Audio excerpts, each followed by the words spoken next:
धन्यवाद सर। धन्यवाद सर। वहाँ कर दो, वहाँ कर दो। हाँ चलो सर सामने सर।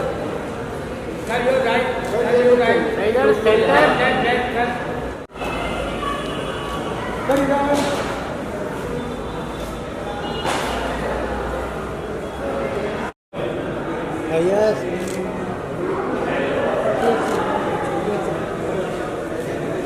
मैं आपको अरे चेक ब्लॉक चेक सर यहाँ पे सर बोल हाँ यार सर कोई भी छुट्टी नहीं होती है। ये जो अपने आप में बहुत बड़ी उपलब्धि है ग्रीन सिने अवार्ड अभी के डेट में। और ये 7 साल से रेगुलर अगर ये कोई भी प्रोग्राम अगर 7 साल से लगातार हो रहा है तो उसको छोटा नहीं बोलेंगे, बहुत बड़ा प्रोग्राम है। और चीज़ें ये इस तरीके से सहयोग के प्रोग्राम बहुत अच्छा था और बहुत क्या बोलते हैं, बहुत खुशी महसूस हुई कि हमारी भोजपुरी अब इस मुकाम पर पहुँच गई है कि इसने अच्छे लेवल पे प्रोग्राम। देखा जाए तो महफिल लूट गया। सूर्यवंशम पिक्चर जो पवन सिंह थी, पूरा महफिल लूट गया। क्या बोलना चाहते हैं कि पवन सिंह के बारे देखिए में? मैं फिल्मी आदमी तो हूँ नहीं, पॉलिटिकल आदमी हूँ, बिजनेसमैन, तो मैं फिल्में थोड़ा कम देखता हूँ। लेकिन जिस तरीके से भोजपुरी का उत्थान हो रहा है तो मुझे लग रहा है कि आने वाले समय में भोजपुरी बहुत अच्छे मुकाम पे जाने वाली है और चीज़ें बहुत बेहतर बन के सामने आएगी। देखा जाए भोजपुरी एक्टर बॉलीवुड में भी काम कर रहे हैं, कुछ बॉलीवुड एक्टर भोजपुरी में भी काम कर रहे हैं। इस तरह संदेश देना चाहते हैं? देखिए मेरा मानना है कि अगर इंडस्ट्री देखी जाए तो सारी इंडस्ट्री एक ही है। इंडस्ट्री को इसके लिए कोई भेदभाव नहीं होना चाहिए कि भोजपुरी अलग है, हिंदी अलग है, तमिल अलग है, तेलुगु अलग है। हम लोग भारतीय हैं, सारी इंडस्ट्री भारतीय है। तो जो बेहतर काम कर रहा है उसका रिजल्ट बेहतर आ रहा है। और भोजपुरी और को बॉलीवुड तक पहुंचाना, बॉलीवुड अपने आप में आपको जानकारी नहीं होगी कि सबसे पुरानी इंडस्ट्री में से एक है भोजपुरी इंडस्ट्री। क्या बात है, क्या बात है। सबसे पुरानी इंडस्ट्री में से एक है भोजपुरी इंडस्ट्री हमारी, जो आज इस मुकाम पे पहुंची हुई है।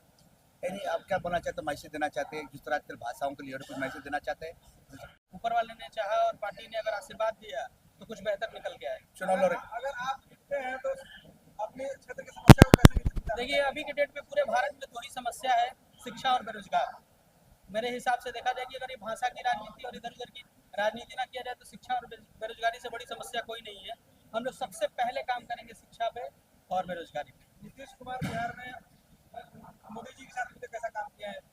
नीतीश कुमार जी का व्यक्तित्व अपने आप में अलग है और नीतीश जी ने शुरू से लेकर अभी तक बिहार में जो भी काम किया बहुत बेहतर काम किया और आगे भी अपेक्षा है कि जिस तरह विकास पुरुष की उनकी छवि है वो बरकरार रहेगी।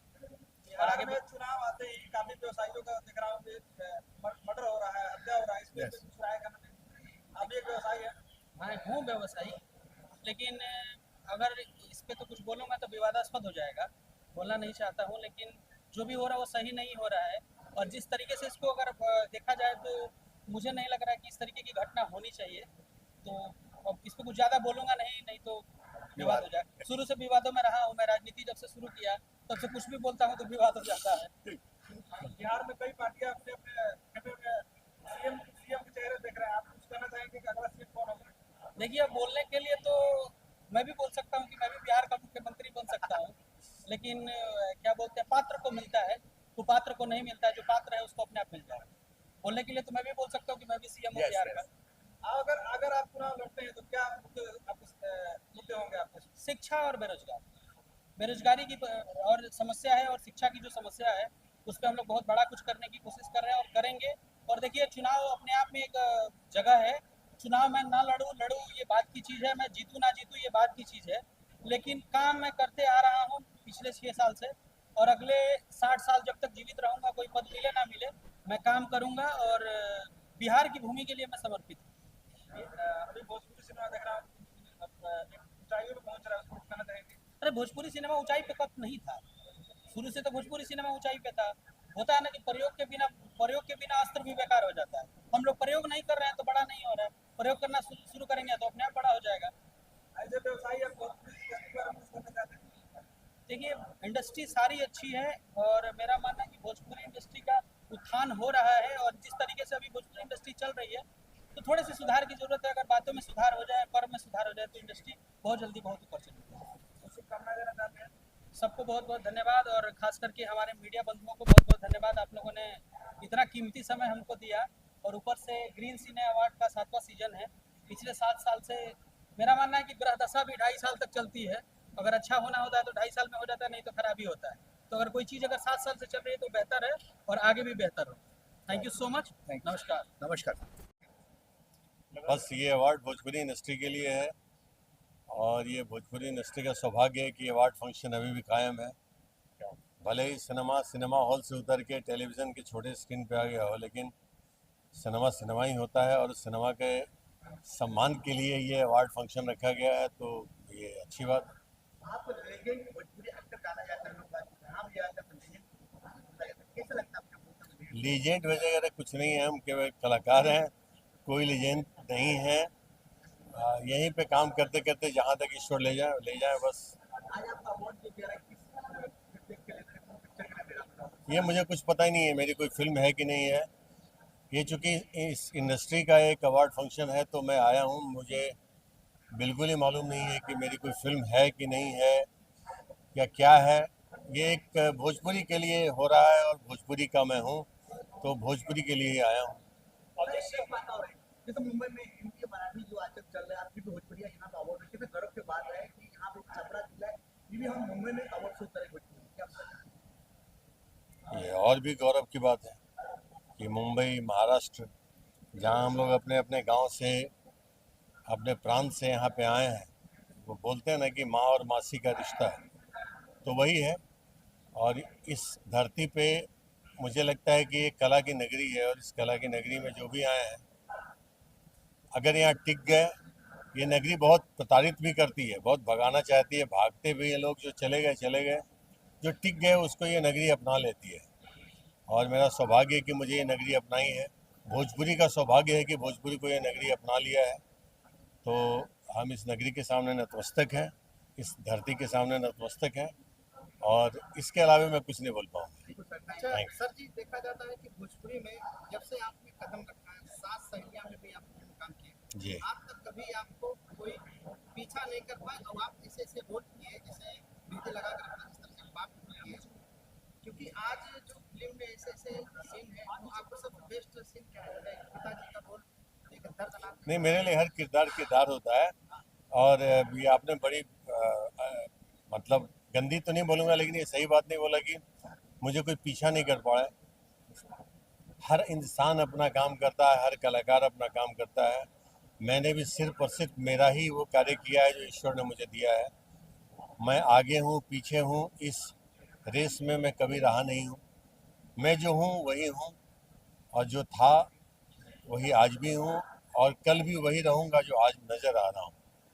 तो बस ईश्वर का शुक्रगुजार हूँ। ईश्वर मुझे जो भी भूमिका देंगे, जीवन में हो या सिनेमा में हो, मैं उसी को कोशिश करूँगा कि पूरी तरह से सफलता निभा लूँ। Thank you sir. आप आपका एक पिताजी के जो रोल इसमें निभाते हैं, एकदम दर्दनाक और बेहतरीन, कि आपका सबसे बेस्ट रोल क्या रहता है, पिताजी का या इस तरह से? नहीं, रोल कोई भी हो, रोल एक कलाकार के लिए हर रोल वैसा ही गौरवान्वित होता है।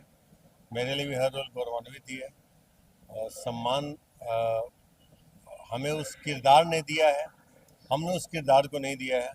वो किरदार हमारे भाग्य में आया, मैंने किया, तब वो सम्मान मिला है। तो मैं उस किरदार और इस फिल्म और इस इंडस्ट्री का ऋणी हूँ, जिस वजह से मैं आज हूँ। चलिए, थैंक्स। जो जैसा लोग देखेंगे वैसा ही दिखाएंगे। वो फिल्म अच्छी है, पारिवारिक फिल्म है। तो अवार्ड की क्या अहमियत है आपकी लाइफ में? देखिए, अगर हमारे सत्कर्म का अगर मुझे अवार्ड मिलता है तो वो मेरे लिए बहुत गौरवान्वित करता है। लेकिन अगर मुझे सत्कर्म के लिए अवार्ड मिला, वहीं किसी के दुष्कर्म के लिए भी सम्मान दिया जाता है, तो वो सम्मान मेरे लिए विष के समान हो जाता है। तो मैंने अपनी ज़िंदगी में भी ऐसे कई सम्मान को लौटाए हैं जो मुझे लगा कि मैं इसको डिजर्व नहीं करता हूँ, मेरे से बेहतर कोई और डिजर्व करता है, तो मैंने उनके सपोर्ट किया भी है। तो मेरे लिए अवार्ड जो हमने कार्य किया है, उस साल, उस वर्ष जितनी फिल्में आई हैं, जितने कलाकारों ने काम किया, उस श्रृंखला में जिसने बेहतर काम किया उसको सम्मान मिलना चाहिए। एक्चुअल जो अवार्ड होता है वही होना चाहिए। अब कितनी ईमानदारी से, कितनी बेईमानी से अवार्ड होता है, ये तो ऑर्गेनाइजर जाने। लेकिन मेरे लिए, मैंने ज़िंदगी में बहुतों अवार्ड ईश्वर ने दिया है, लेकिन मैंने ऐसा कोई भी सम्मान एक्सेप्ट नहीं किया, कोई अवार्ड एक्सेप्ट नहीं किया जो मुझे लगा कि मैं इसके लायक नहीं हूँ वो एक्सेप्ट कर लूँ। जहाँ मुझे लगा कि इसके लायक नहीं हूँ, उसके बावजूद मुझे मिला, मैंने उसको ऑर्गेनाइजर को वापस कर दिया, सब प्रेम वापस कर दिया। अच्छा sir, finally question sir, awards के ऊपर सामने होता है, फर्स्ट अवार्ड जो होता है सबसे इम्पोर्टेंट जगह पे दिल्ली तिवारी को, तो कौन सा था ये थोड़ा सा डिस्क्राइब कर सकते हैं? मेरी पहली फिल्म का अवार्ड जो मुझे मिला था वो कहाँ जीवा राजा नजरिया लड़ाई के, उसमें एक बहुत हार्डकोर विलेन था मैं। मेरे ख्याल से 2006 की बात है, और तब से ईश्वर ने मुझे हर वर्ष हर अवार्ड का हिस्सा बनाया है। शुक्रगुजार हो, अब इससे ज़्यादा मत पूछिए, अब एक कलाकार हो यार। अक्षय जी सामने कर चुके हैं।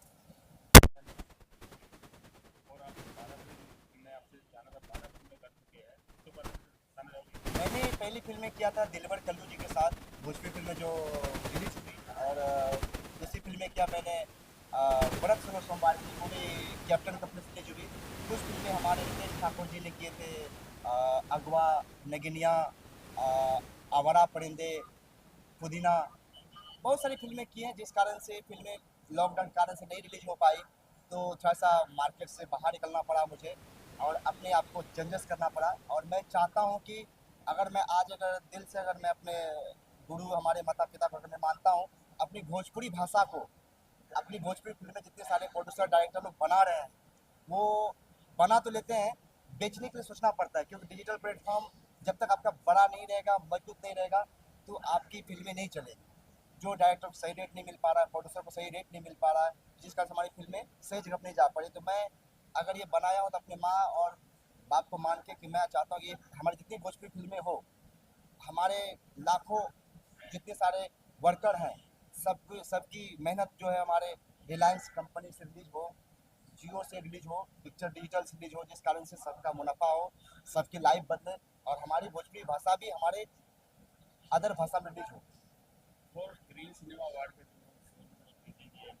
क्या कहना? हमारे विजय भैया जो हमारे ग्रीन सिनेमा अवार्ड के आयोजक हैं, ये प्रोड्यूसर हैं, और वो बहुत मेहनत करते हैं हर कलाकार को एक दिशा देना, और जितने सारे टेक्नीशियन हैं उसको एक दिशा देता है कि आप अच्छी चीज़ें करें तभी आपको ये अवार्ड मिलेगा। तो हमारे विजय भैया को दिल से धन्यवाद है, आपने ग्रीन सिनेमा अवार्ड का इतना बड़ा ये 7वां साल का आप चला रहे हैं, तो आपको दिल से धन्यवाद। और हमारे आदरणीय किसका नाम बोले अभी, विजय और सोनू भैया, तो आप दोनों को दिल से धन्यवाद। आप दोनों ऐसे ही दिन दुगनी कीजिए और हमारे भोजपुरी का परचम लड़ाते रहिए। और कुछ ऐड करना चाहूँगा? हाँ, तो मैं आप ऑडियंस से यही बोलना चाहता हूँ कि आप लोग हमारे फैंस हैं, हर कलाकार के फैंस होते हैं, तो मैं चाहता हूँ कि हमारी भोजपुरी भाषा को आप लोग अच्छे सम्मान करें, और हमारी भोजपुरी भाषा में जितने सारे फिल्में बनती भी है, तो आप वो फिल्मों में वल्गैरिटी ना डालें, हमारे भाषा में शुद्धता लाएं, अशुद्धता नहीं लाएं, चोली घाघरा को छोड़ के कुछ नया चीज़ें लाएं आप, और अच्छी सोच रखें। जिस तरह से आपका बेटा लड़साई लाल भी अच्छी सोच रखा है, मैं चाहता तो मैं बड़े स्टार का भी प्रोफाइल बना सकता था अपने सीने पे, पवन सिंह, मनोज तिवारी, खेसारी लाल यादव या फिर रवि किशन। मुझे वो ड्रीम नहीं है, मेरा ड्रीम है कि मैं लाखों लोगों का घर चला सकूं। मेरा ड्रीम ये है कि मैं उस इंसान का बनाया हूँ जिसको मैं भगवान मानता हूँ, और मैं उस इंसान से मैं यही सवाल करूँगा, हम अपनी माँ से, अपने पिता से, हमारे नेता मैम, हमारे अंबानी पापा से मैं यही सवाल करूँगा कि आप हमारे लाखों लोगों का रोज़गार दीजिए। और मैं उस जगह पे आपके पास आने के लिए मैं आज ये चीज़ें मैं दिखाना नहीं चाहता, चीज़ें मैं दिल पे रखा था, लेकिन मजबूरी हुआ कि दिखाना पड़ा आप लोगों के बीच में। मैं नहीं चाहता था ये चीज़ दिखाऊं, जब हमारी फिल्में लॉकडाउन में फ्लॉप हो गई, रिलीज नहीं हो पाई, जिस कारण से मुझे आज मीडिया में आना पड़ा। Thank you. और जब तक मैं अपनी फिल्मों को सफलतापूर्वक कमाई ना कर लूँ, तब तक मैं भोजपुरी का कोई भी फिल्म का मैं अवार्ड नहीं लूँगा। मैं अवार्ड नहीं लेता हूँ, मैं अवार्ड आज तक नहीं मांगा हूँ किसी भी, ना सरलसली से, ना ग्रीन सिनेमा अवार्ड से। मैं चाहता हूँ कि मेरी मेहनत की फिल्में जिस दिन आ जाएगी, मुझे उस दिन बुला लिया जाएगा कि नहीं लड़साई लाल जी को अवार्ड देना है, तभी मैं आप लोग का जनता के द्वारा ही मैं अवार्ड दूँगा। आप जनता अगर आशीर्वाद देंगे तो जरूर अवार्ड देंगे। हमारे जितने सारे चैनल बंधुओं देख रहे हैं सभी को तो दिल से धन्यवाद। आप लोग बेल आइकन दबाइएगा और सब्सक्राइब जरूर कीजिएगा, अपने लड़साई को भी पहचान दीजिएगा। दिल से धन्यवाद। जय। किस फिल्म के लिए मिला आपको? हाँ, पहले ये भोजपुरी पूरा ऑडियंस को वेरी वेरी थैंक्स, एंड मेरा प्रोड्यूसर्स एंड मेरा डायरेक्टर सबको धन्यवाद है।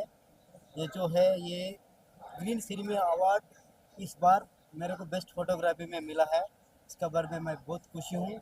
ये फिल्म हिंदुस्तानी फिल्म के लिए मेरे को ये अवार्ड दिया जाए है। इसका प्रोड्यूसर विजय यादव जी है, डायरेक्टर नील मणि सिंह जी है। उस दोनों को मैं दिल से धन्यवाद बोल रहा है, क्योंकि इतना अच्छा फिल्म बनाने के लिए मेरे को अच्छा सा इक्विपमेंट दिया है। उसके इक्विपमेंट के साथ मैं भी बहुत क्वालिटी फिल्म बनाया, उसकी वजह से ये अवार्ड मेरे को मिला है। Thank you so much Bhojpuri. और एक शब्द, मैं साउथ हैदराबाद से आया हूँ। हैदराबाद से आके यहाँ भोजपुरी में मैं DOP काम कर रहा है, और एक फिल्म देख के और पीछे और बहुत फिल्म मेरे को ऑफर मिल रहा है, और इसमें मैं बहुत खुशी हूँ। और भोजपुरी डायरेक्टर प्रोड्यूसर मेरे को बहुत अच्छा, मेरा काम पे बहुत अच्छा वैल्यू दे के मेरे को इतना अच्छा फिल्म दे रहा है। सबकी धन्यवाद। चालू कर दे इसका भी। सोनू, सबसे पहले बहुत बहुत मुबारक हो आपको, आज 7वां सीजन है ग्रीन सिनेमा अवार्ड के लिए, तो बताइए किस तरह हो रहा है। देखिए, सबसे पहले तो तमाम मीडिया के आए हुए हमारे प्रिय बंधुओं का, तमाम चैनल का जो इंटरटेनमेंट फील्ड में 24 घंटे एक सक्रिय भूमिका निभा रहे हैं, आप सभी पत्रकार बंधुओं का, हमारे सभी कैमरामैन बंधुओं का और मीडिया से जुड़े सभी प्रिय महानुभावों का ग्रीन सिनेमा परिवार की तरफ से मैं ढेर सारी मंगल में शुभकामनाएं देते हुए आप सभी को ढेर सारी विशेष देता हूँ। सर ये बताइए कौन कौन आने वाला हो, कैसे किस तरह की कैटेगरी रखी है आपने अवार्ड? लगभग सर समझ लीजिए कि हमारा इन्विटेशन भोजपुरी फिल्म इंडस्ट्री के जितने भी निर्माता हैं, निर्देशक हैं, कलाकार हैं, नायक हैं, नायिका हैं, और जितने भी इसके डिपार्टमेंट्स होते हैं, जितनी भी कैटेगरीज होती हैं, लगभग सभी के पास हमारा निमंत्रण गया है। और मुझे आशा ही नहीं, अभी तो पूर्ण विश्वास है हमारे निवेदन पर, जिस तरीके से हमने कन्विंस किया है सभी को, भारी से भारी मात्रा में सभी कलाकार, सभी टेक्नीशियन आएंगे, और यथाउचित हमारा असीम सौभाग्य है कि हम लोगों के माध्यम से ये अवार्ड फंक्शन, ये सम्मान, ये स्मृति चिन्ह हम दे पाए। और कुछ ऐड करना चाहोगे ऑडियंस को, क्या करना चाहोगे? मैं ऑडियंस को ये कहना चाहूँगा कि विगत 7 वर्षों से हम इस ग्रीन सिनेमा में लगे हैं। इससे पहले हम वृक्षारोपण का बड़ा सुंदर सा कार्य कर रहे थे। उस कार्य को लेकर के चलते जहन में एक धारणा ये बनी कि जिस संप्रेषण के माध्यम, आपके चैनल के माध्यम से संप्रेषित ही हो रहा है पूरा हमारी आवाज़, हमारी धारणा, हमारा उद्देश्य, तो ये उद्देश्य एक ब्रॉड कैनवस पर आ जाए। और वृक्षारोपण जो हम सभी छोटे मोटे कलाकारों को लेकर के पौधे लगाते थे, क्योंकि जब जीवन तभी होगा जब वृक्ष रहेंगे, शुद्ध ऑक्सीजन मिलेगा। उस धारणा को लेकर के हमने भोजपुरी फिल्म इंडस्ट्री में जब हमने पदार्पण किया, तो इसका नाम रेड सिनेमा अवार्ड न करके हमने ग्रीन सिनेमा किया, क्योंकि हरित क्रांति रहेगी, वृक्ष रहेंगे तो सभी का जीवन बचेगा। और ये संप्रेषण का माध्यम है। सभी कलाकार हमारे जब अपने अपने मंच से इंडिविजुअली हमारे ग्रीन सिनेमा के बारे में और प्रकृति के बारे में लोगों को अवेयर करेंगे,